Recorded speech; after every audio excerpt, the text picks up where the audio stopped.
What stops people from stopping drinking alcohol long term? Why do some people never drink again after stopping drinking, yet so many of us fail after a week, a month, a year? Something always seems to bring us back to the drink. I've failed myself, stopping and starting for almost 10 years. And I'll tell you what it is. And it's one word: cravings. Cravings are the hardest thing for somebody to deal with that's trying to stop drinking. They will wreak havoc on your sobriety. Cravings have defeated me countless times, but I'm going to say something a little bit shocking for you right now. In the past 6 years without drinking, I have not had a single alcohol craving. None. And today in this video, I am going to share my secret with you. I'm going to show you how you can eliminate alcohol cravings so you can stay on a path of not drinking alcohol without even trying. I seriously mean it. I want stopping drinking to feel like giving up milk, right? Who cares? If I gave up milk tomorrow, I'm good. I could go and walk in a convenience store and see milk and feel nothing. But that's how I feel about alcohol. And it's because I don't get cravings. Let me break it down. So a quick introduction. My name is Leon Sylvester.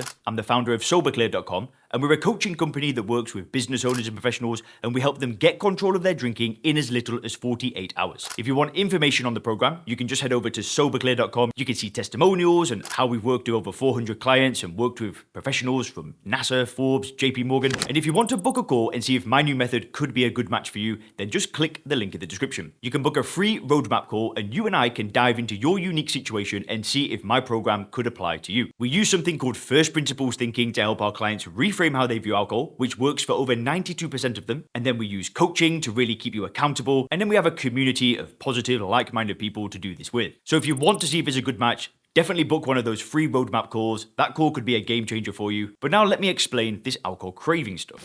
So when I used to drink alcohol, for the 10 years that I tried to stop and start all the time, I've tried different methods. I remember trying to stop on my own, but that was never successful ever. It might last a few days, but a craving would always lead me back to drinking. I have actually gone 7, 8, 9 months with just using willpower before, but again, the cravings got me. But when I was in my early 20s, I went to AA meetings. I also went to NA meetings, so that's like Narcotics Anonymous, because I was just, listen, I don't really talk about everything on this channel. I really try and keep it focused to alcohol. But listen, when I was drinking, it wasn't just drinking, it was just chaos. But it was always the alcohol that would lead into other things. So I knew that if I fixed the alcohol, then everything else would take care of itself. Now, I've never actually explained the full story of why I went to AA. So what basically happened is I was just being an idiot. I wasn't living at home. I'd already been, I'd had a bad relationship with my family. I was out of the house when I was I think I was just turned 17 and I was out. I was not living at home anymore. And it sounds really silly to say this, but I can't remember the exact age, 19, 20 or 21. And I got really bad food poisoning. I ate this chicken, right? I remember biting the chicken and I saw it. And I showed the person that cooked it and they were like, no, it's fine, trust me. And I'm like, okay. And I ate the whole thing and I knew I should have listened to myself. And I was just on a couch for like 4 days. And during that 4 days, I stopped smoking cigarettes for one of the first times ever, and I didn't touch any substance, right? No alcohol, no weed, nothing. And around day 4, I remember calling my mum, and I was like, oh my days, I just feel so much better. And she was so happy to hear it. And she said, right, come home. And I remember this feeling of like, oh my God, yes. And I remember going home, and she said, I'll make you a deal. I'm gonna take you to a meeting tomorrow, and if you can stay sober, you can stay at home, which was a pretty good deal at the time. And I did it, right? I went to meetings. I went for about 3 months. I stayed sober. But I want to tell you something. Whilst I was going to meetings, calling myself an alcoholic, saying I was powerless, begging to God to help me every time that I wanted to drink, why was I doing that? Why was I having to ask God to help me stop drinking? Because I never addressed the root cause. I was still suffering from cravings. There was still something inside of me in these meetings that wanted me to drink. I don't know what it was, but there was something always pulling me to alcohol, so I had to go to a meeting. I had no choice, because I thought that if I didn't go to a meeting, guess what's going to happen? I'm just going to make a dumb decision. So I'll go to a meeting. I'll pray. And eventually, I had enough of it.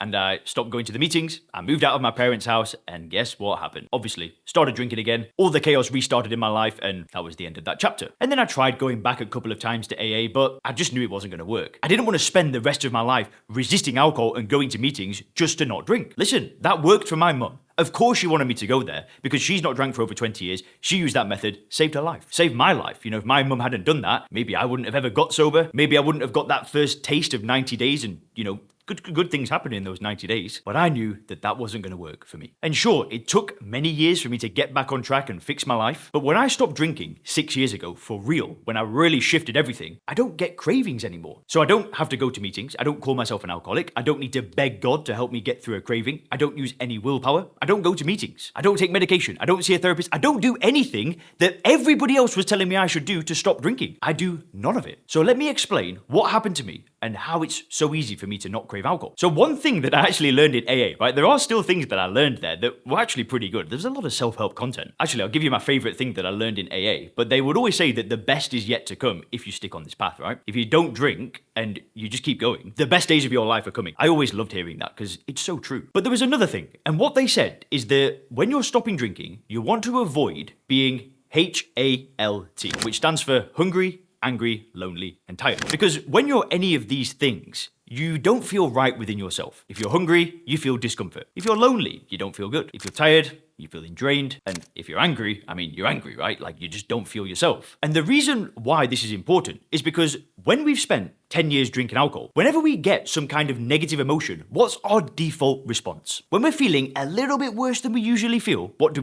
Well, we don't sit there and meditate. We don't sit there and accept those feelings. No, what do? We get a drink. And what happens? Those feelings disappear. And when you stop drinking alcohol, you feel these emotions. You will feel hungry, you will get angry, you will feel lonely, you will feel tired. These just happen. It's just a part of life. But when I was drinking, what do you think happens after I feel this emotion? Well, I get a thought, right? This is the next step. It's a thought. And what's that thought? Oh, I don't feel good, drink. It's like this impulsive thing that just boils up out of nowhere and I can't control it. But it's what happens after the thought that leads to the craving. So let me explain this. So let's say I'm sat on my computer and my website's broken and I've got to fix my website, and then I try to go to the support and there's nobody there and they don't open until the next day Eastern time at 11 a.m. and I'm getting angry and I punch my desk and I think, damn, I need a drink. When I was drinking alcohol, if that happened, I would immediately then go to the next thought. Yeah, a drink would make me feel much better. And then the next thought. Man, why are we even stopping drinking in the first place? It's a stupid idea. And then the next thought. Oh, let's just get one drink today. It'll just make us feel a bit better. And let's just go and chill out. Screw work, who cares? Which would lead to the next thought. Right, where's my phone? I'm ordering some drinks. You see the path. You feel a negative emotion. You don't feel right,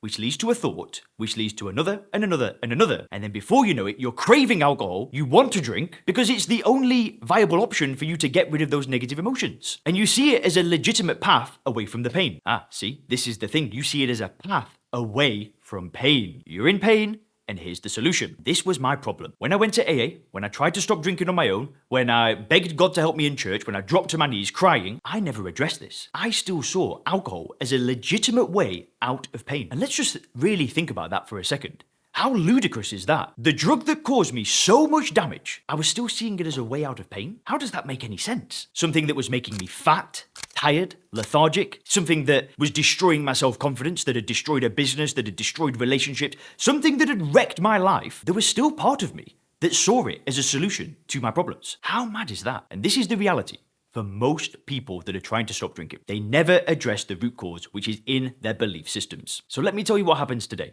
when I think of drinking. Because listen, it doesn't happen very often. The first couple of years, it would happen maybe every month, every 2 months. And I've not had this thought for maybe a year. I remember the last time I had it, it was about a year ago. I remember I live in Dubai, so I was walking down the beach in Dubai, and then we walked past this bar and it said Stella Artois, which is like a lager. And I was like, whoa, beer. And I got the thought. Listen, everybody gets these thoughts. It doesn't matter what you do, you will think about alcohol at some point in your life because it's just the world that we live in. You'll see friends drinking, you'll watch a movie and see your favorite character pouring a whiskey or some crap. Everybody gets these thoughts of alcohol. But what do you think happened? See, when I walked past that bar, during that decade of me struggling to not drink, what do you think would have happened? Oh, I've been walking ages. I've been on the beach all day. I'm hot. I'm bothered. My legs are tired. Oh, wouldn't a drink be nice? Yeah, that'd make me feel better. Oh, but Leon, you don't drink? Yeah, but let's just have one. Boom, finished. The craving just built up. But let me tell you how my inner conversation goes. I walk past that bar and I think Stella Artois, and immediately I feel repulsion. I look at those people drinking and I think, you poor souls. Do you even realize how good your life could be if you stop drinking? And I've done it before where I'll play it, right? I'll see somebody drinking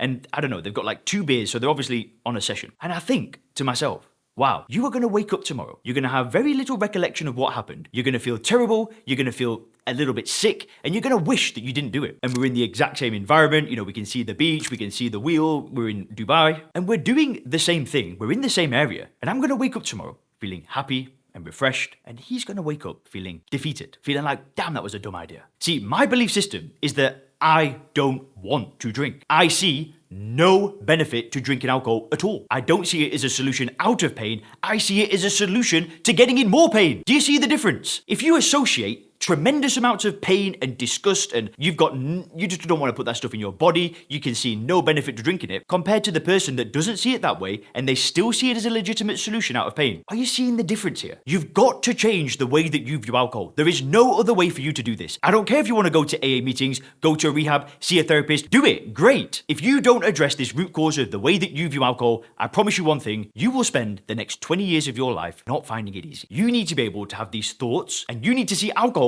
as poison, right? Ethanol. It's disgusting. Because once you do that, stopping drinking's easy. Right? It's the easiest thing I've ever done. It's been 6 years. I have no desire to drink. And if you want help reframing alcohol, either watch the 600 videos on this channel or just go to soberclear.com to learn more about how we actually work with people and get them through this process. I'm not saying you can't do it on your own. You can do this on your own. But the reality is that if you could stop drinking on your own, you'd already be sober. So there's absolutely no shame in finding help. So just go to soberclear.com, or if you want to book a call, click the link down below. Have a great day.